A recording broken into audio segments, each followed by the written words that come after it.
Curious what hurricane season is really like in South Florida?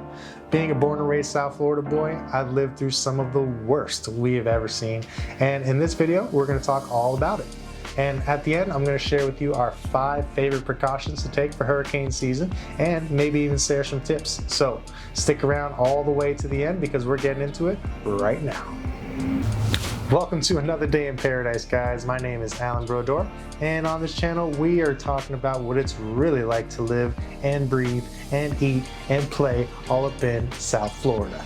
And today we're going to talk about what hurricane season is really like down here.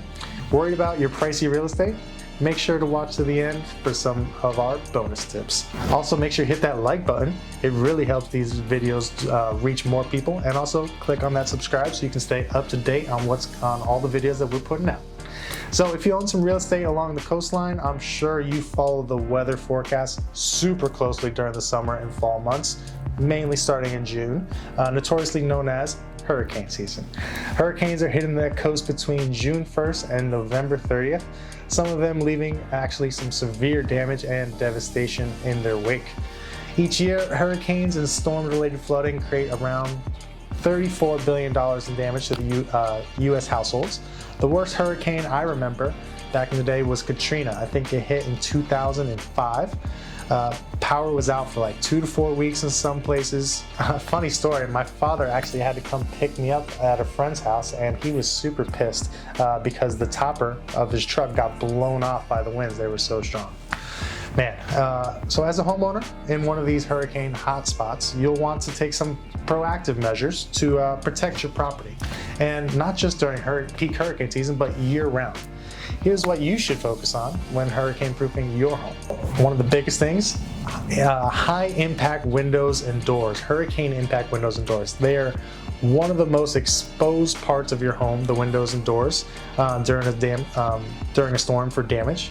Hurricane impact windows are actually one of the first things we mention to buyers when showing a home to make sure that they look for. Any home with hurricane windows is going to be definitely something you want to look for. It's going to add a lot of value to your house.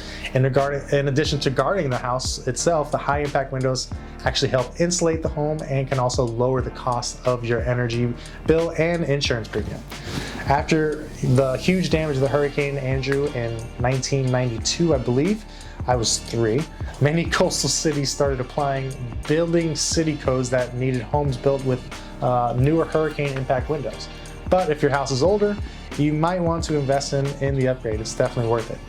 When shopping for the hurricane-proof windows and doors, you want to check the design pressure rating, which means which measures water infiltration, air infiltration, and all the structure load.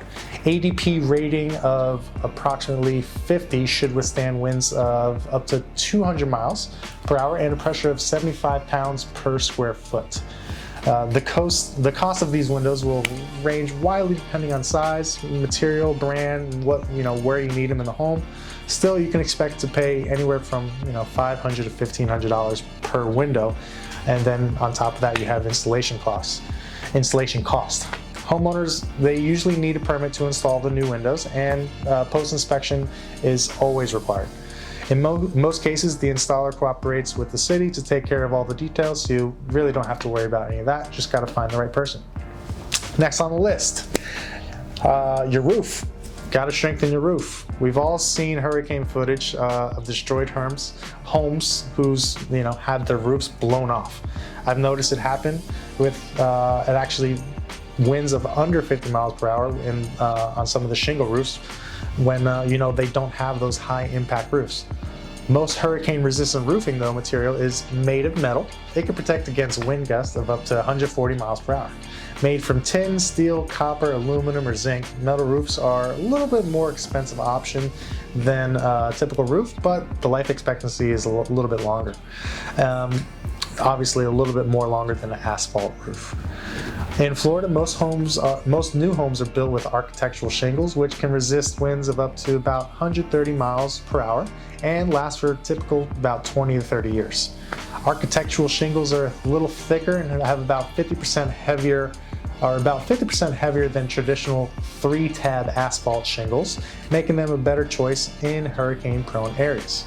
If your roof system can hold winds up to 150 miles per hour or more, its characteristics of a Category 5 hurricane, you can be qualified to actually receive an insurance discount.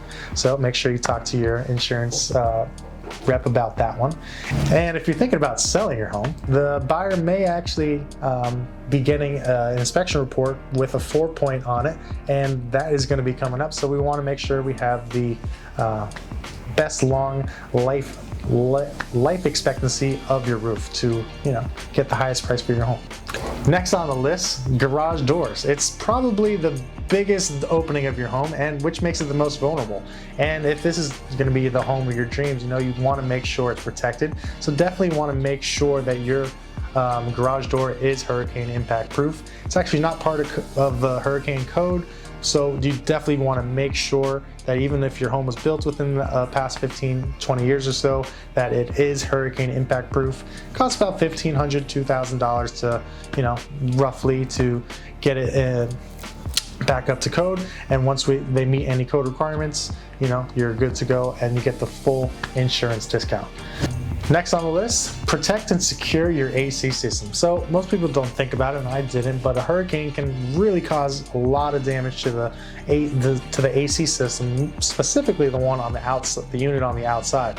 So before the storm, you want to make sure you can apply some straps or protective cage around the outside unit. Put a strap over the unit, tie it down with some straps. Want to make sure you remove any loose debris or objects from around the area. Remove any foliage, bushes, loose things, all that stuff that could possibly create some damage to the system. You want to cool down the home as much as you can in case of a future power outage. Speaking of power, consider investing in a backup generator just to keep the system and all the appliances working in the event of an outage. During the storm, you're going to want to shut down all the thermostat and the circuit breakers to the AC system. This is going to help prevent any damage to the unit. After the storm is over, when it's safe to step outside, we got all the green light, you want to go outside, check the AC unit for any dents or other damages. Have a professional inspect the home, make sure it's dry, safe to work. Never turn the power on if you notice water in or around the house. Big electricity problem there. If you don't see apparent damage to the unit, turn on the circuit breaker, and then you're going to want to listen for any irregular noises. You want to record any damages that you do find, and so you can show them to your insurance company and they'll be able to take care of it. Next on the list, keep all the necessities on hand. In a power surge during a hurricane, surge protectors actually really help with electronic devices, with transferring the electrical current from the outlet to the devices plugged into them. So make sure you don't, blow anything up. Suppose the power does go out during a storm. In that case, a home generator will keep the fridge, AC system, lighting, stove, and all the other necessary appliances running to keep you guys safe and somewhat comfortable. Sandbags can easily be placed around the house to divert water away from the home and prevent any flood damage.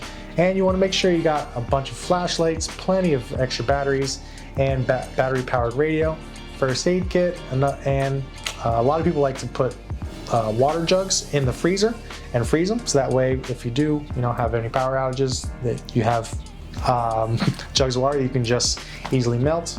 And I've also heard of people filling up the tub with water. I've never had to do that, I'm not gonna lie, but some people say they've done it. You're gonna wanna remove any damage or dead tree branches that could break and fall on your house during a storm, and you're gonna wanna check all your outdoor drains, make sure they're fully cleared so you have all that clear water, clear waterway, so that way no flooding happens. Remember, even one clogged area can bring you a mountain of flooding problems. So proactive preparation is the best case scenario. But what if a hurricane is headed your way and you only get hours or minutes to get ready? All right, it doesn't happen often, but it does happen.